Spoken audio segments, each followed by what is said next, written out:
Hambai maro kaitono tamningke जों हायनो बिनि कक थाइना खोनानानै जरा मान मिसिंथि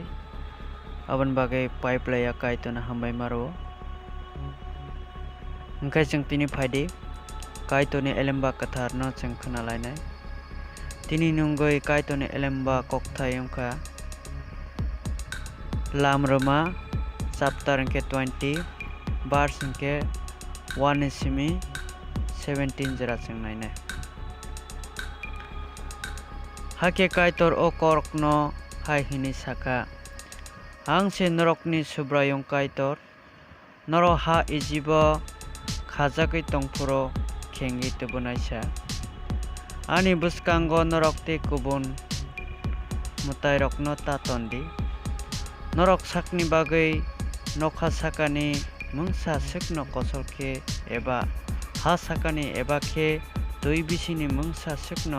कसलके मांता ताकदी नर आबरकन ता खुलमदी फिया ताबो ता मन्दी तामनि होनबा आं नरकनि सुब्रायं कायतर उंखा रिसि गोनां कायतर आनो खिबिनाय बुफा संनि सायानि बागै बोसारकन कुसुंथाम ते कुसुंब्रै माजरा रव तामुखे आनो हामजाकनाय ते आनि केरंन दैने रकन के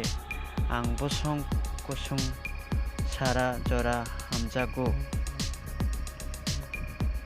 नरकनि सुब्रायं कायतोनि मुंन आहायन ता खुदी तामनि होनबा बिनि मुंन आहायन नानाय रकन सुब्रायं सातक यावै तंगलाक साबाल सालनो मुइतो मा ख्लायनाय ते गोथां खेमा तुयनाय नखा सालदक नों साकनि सामुं न तांदी तामुखे सालस्निनि साल के नरकनि सुब्रायं कायतोनि बागै साबार साल ओ सालो नरक मुंसा सामुंता तांदी नरकनि साजला एबा साजक नरकनि सेलें एबा सेलेंजक एबा मालमाता रक एबा नरकनि नग गुबुन फायनाय रकनो बो सामुंमा तांगलाक तामने होनखे सुब्रायं नखा सालदक ग हा दैज्लां ते अर तंमा रकनो स्नामखा ते सालस्निनि सालो के लेंला खा आबोनि बागै सुब्रायं साबा सालनो हामारि रवै गोथार ख्लायखा नमा नफानो बरम ख्लायदी हाके सुब्रायं कायतो नरकनो रमानि हानो हाव नरक अमर गोबां थांगै माननाय नों बरक ता बोथारदी नों बुइताला ता उंदी नों ता खगदी नों निनि नक आरिनि बरकनि बागै तातार खे कक्ता सादी नों खरकसा सिकनि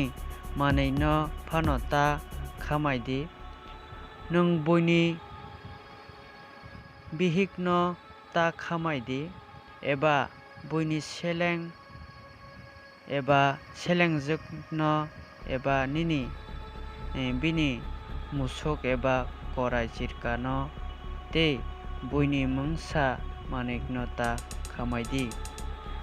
कायतोनि एलेम्बा कथार परिमानि जों जतन साका कायतर हामारि ख्लायथों आमेन।